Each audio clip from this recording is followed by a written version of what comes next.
Hey guys, welcome back to the build series. I am orange, covered in all of it, and I'll explain what I'm covered in here in a minute. But Devin's been doing some work, guys, and started working on the intercooler piping over here, and this side's done. We're sorry we didn't really show y'all time lapse or anything, but I think y'all just saw, the video came out today, that we made this symmetrical side to side.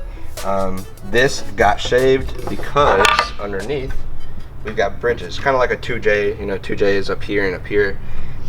That way we don't have this ugly nipple up here, and plus the hood clearance is kind of trash on this car. Tight on an RB30, so. Yeah. So we also went ahead and closed in where this, what's that called? That's where the igniter goes. Where the igniter goes, we went ahead and closed that in, and what most people do is they come back and they keep this line all the way back. We thought we might as well just make it end. It looks cleaner. Looks a lot cleaner. It looks a lot better. You can see it from this side. It's hard to see it on the camera for some reason, but it's because it's not painted. There's no shadows. Yeah, and then so the catch can line is actually going to come off the side of. Ooh, the camera just dropped. It's actually going to come off here, so it's going to be super clean and pretty tucked. But and she's getting vents cut in. We were just, you can see we got two different variants here, what we were going to choose. But where these bolt holes are, if you cut this vent open, you'll be able to see the bolt like underneath. Castings, you'll be able to see the castings. So we think we're going to go with this one. And the vents are just so that in the valley you just let the heat dissipate. That way it's not baking the coil backs. But and it'll look cool. It'll look sweet. And then like a 2J, we'll have this all in one piece. And it's not going to be bolted up here anymore. It's going to be sweet. If you've seen the vlog, you saw me talking about this, but we've got both of our compressors are mounted currently to this plate down here, but we're going to ditch that and we're going to run our compressors behind this firewall, like kind of in between both of these firewalls. And that's actually where our fuel lines and everything will go through the chassis. And watch the stool. So we're just picking away back here, and it's just been me and Devin back here for like a week now, and we've been grooving. Nice and quiet. We got the jams going on top of Ed's box. We got the jams going on. I'm playing in the trunk, he's playing under the hood, and that's about it. But we'll try and do some filming here because we've been bad about that. We've just been in the zone. So I don't know how much of you guys, or how much of that you guys want to see. If you want to see literally everything we do, let us know and we'll try to film everything, but we're trying to just keep it to the important stuff. So we'll stop talking.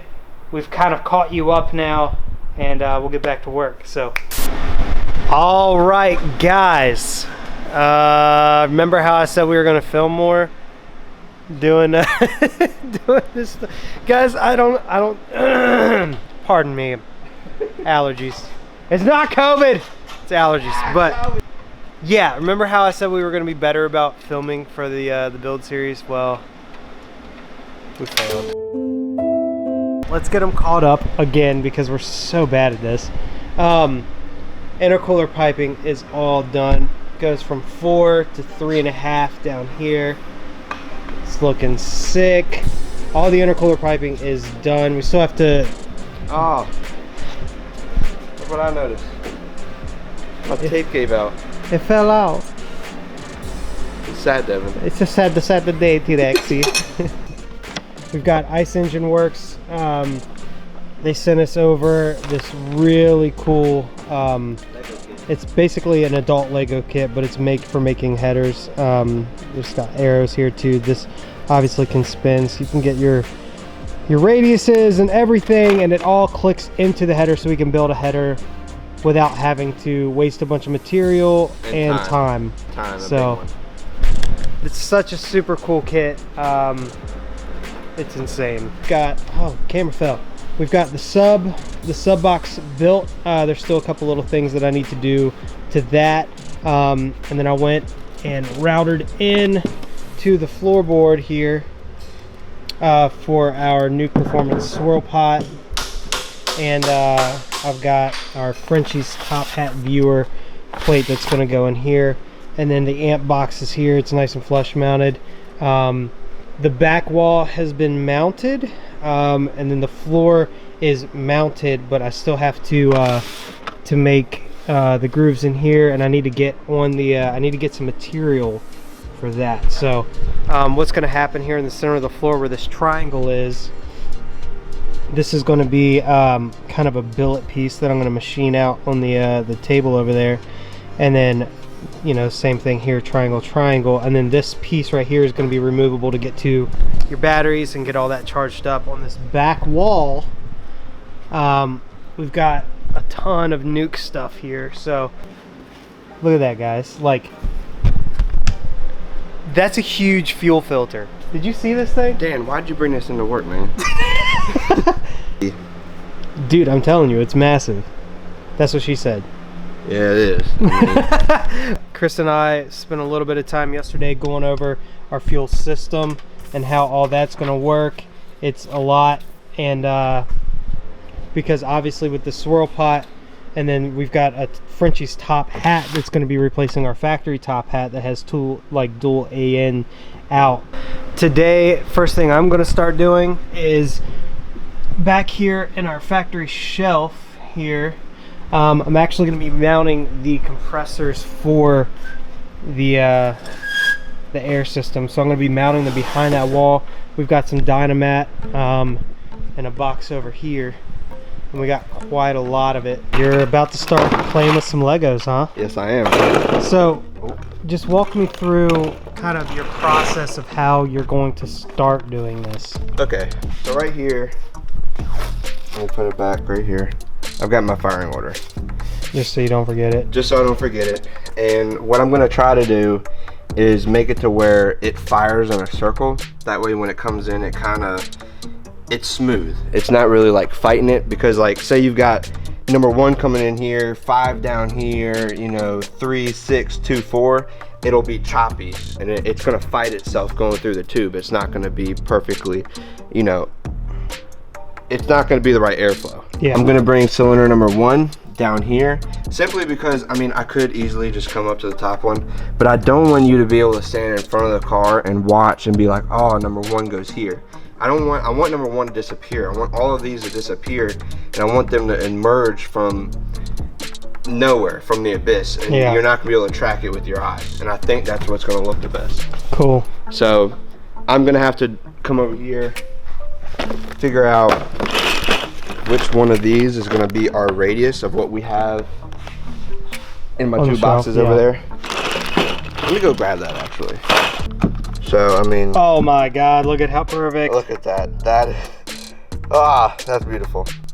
Say you buy, instead of buying these pre-cut pieces, what a lot of people will do is buy the used, and then, you know, you'll just take whatever bag has your radius of the tubing, and then you'll just base it off of here. That way you can cut it and twist it whatever way. But since we've got a whole bunch of pre-cut pieces, you know, I could just imagine that 2 of these pieces is a 90 and just go off that. You've got your rubber piece. This will go into the manifold. It just wedges itself into the manifold, and it'll just click right down in there. Nice fit. And then I'll come over here to number 1.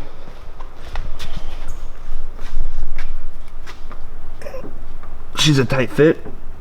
What you want to tight? And then you'll just go off that. Yep. You can spin it whatever way you need to. Cool. That's basically it. I guess I'll hop on it. And are they going to be time lapse, or am I just going to cut to it? Time lapse, baby.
right, guys, it's a fresh day. It's actually probably been like 2 days since you've seen us. A lot has happened. You can see here, Devin's got all the runners laid out on the table. We'll have to insert a picture here. The last thing that you guys saw was probably Devin playing with all of these and kind of designing some manifolds. And after like 30 revisions, we found something that we think is. So we'll post the pic up here now, and so that's the design that we're going with. And now we've got it apart. It's pretty sweet. You can actually just make reference lines for all of these runners to keep them in position, like I'm undoing here. See, you can put them back together. Reference lines so that we have everything. And as you can see here, he came in early this morning and already started working on number 3. Yep, number 3.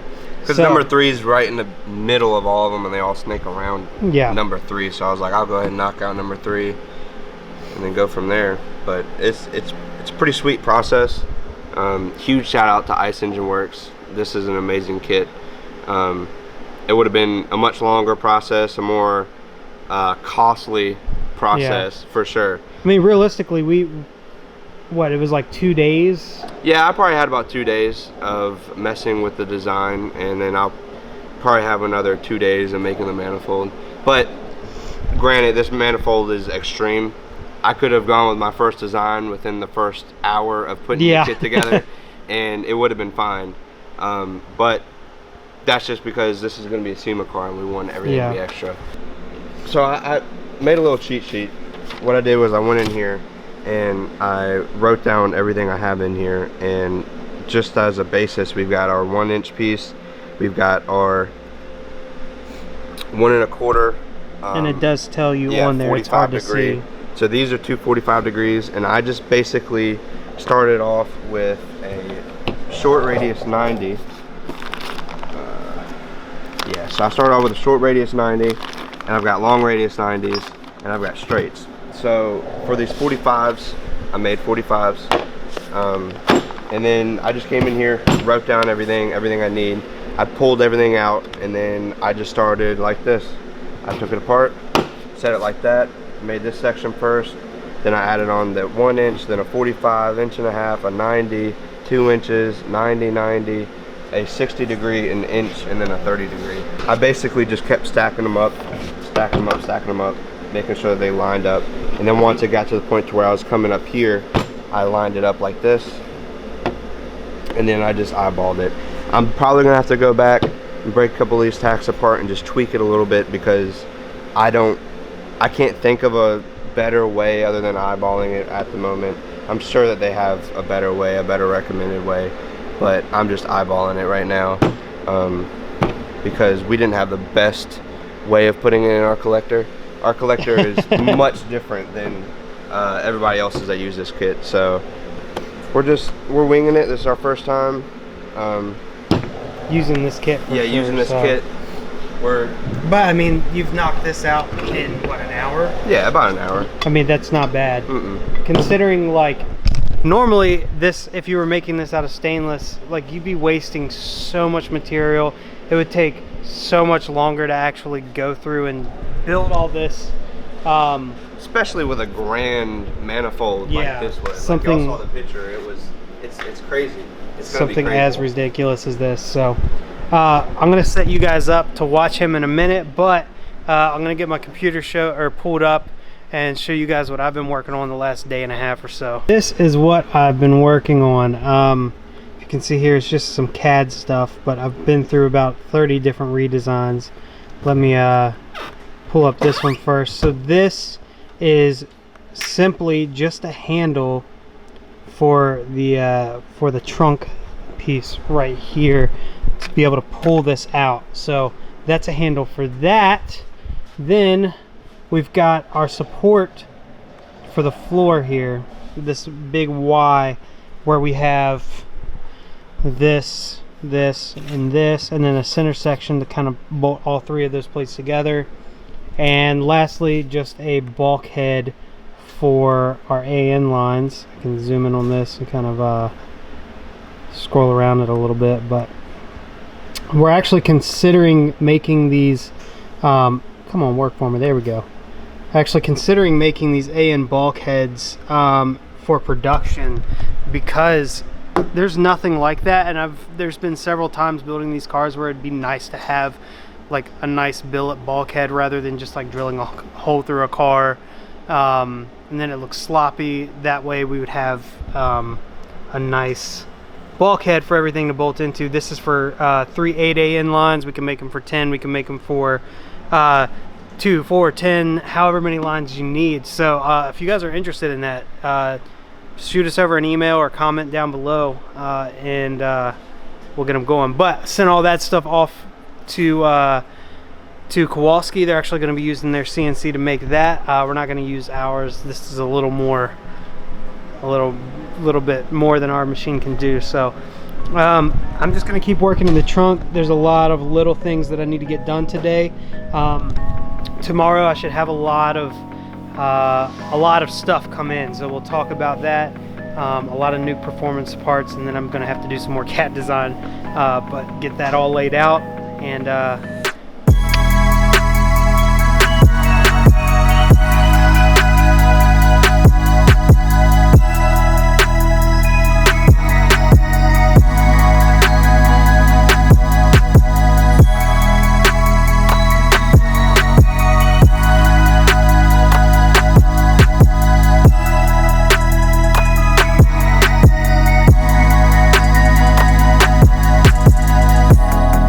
guys, so before I show you this, but I've just been working this morning. The T-Demand Air Kit has LEDs, you know, the way they make it, but we wanted to change the color to red, so I just wanted to give you guys an idea of what this looks like. So it looks super cool. You can just imagine in the trunk. That's going to be insane. I might actually add a few more LEDs, so we'll see what I add.